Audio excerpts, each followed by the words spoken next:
다양한 정책에도 결혼, 출산 등으로 여성 3명 가운데 1명은 경력 단절 현상을 경험한 것으로 나타났습니다. 정세균 국무총리가 양성평등위원회를 주재한 자리에서 여성 고용의 질을 높이기 위해 일자리 환경을 개선하고 경력 단절을 예방하는 정책을 추진하겠다고 밝혔습니다. 곽동아 기자가 전해드립니다. 여성가족부의 조사 결과 만 25세에서 54세 여성 3명 중 1명은 결혼, 임신 등으로 경력 단절을 겪은 것으로 나타났습니다. 2016년 같은 조사 때보다는 5.6%포인트 감소했습니다. 하지만 경력 단절 후 얻은 첫 일자리 월급은 이전보다 약 15% 낮고 일자리 형태도 정규직보다 임시근로나 자영업의 길을 택하는 경우가 많습니다. 정세균 국무총리는 제10차 양성평등위원회를 주재한 자리에서 우리나라 여성의 경제활동 참가율이 선진국 수준에 도달하지 못했고 양질의 일자리도 부족하다고 지적했습니다.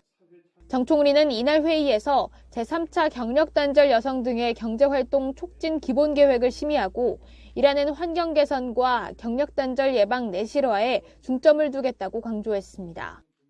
실제 현장에서 제대로 작동하는지 점검하고 보완 대책이 뒤따라야 하겠습니다.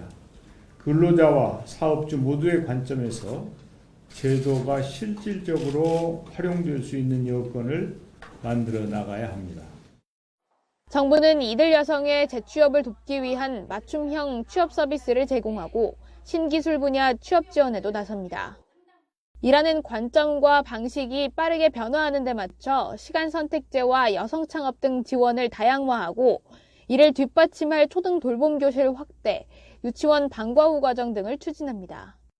한편 지난 2018년부터 시행 중인 2차 기본계획은 앞으로 3년간 고용평등과 여성 대표성 제고에 집중하기로 했습니다.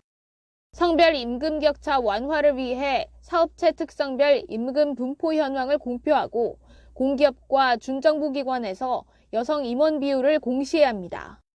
일생활 양립을 위한 제도에 불이익을 주는 일이 없도록 지침을 마련하고 양성평등 교육도 확대할 계획입니다.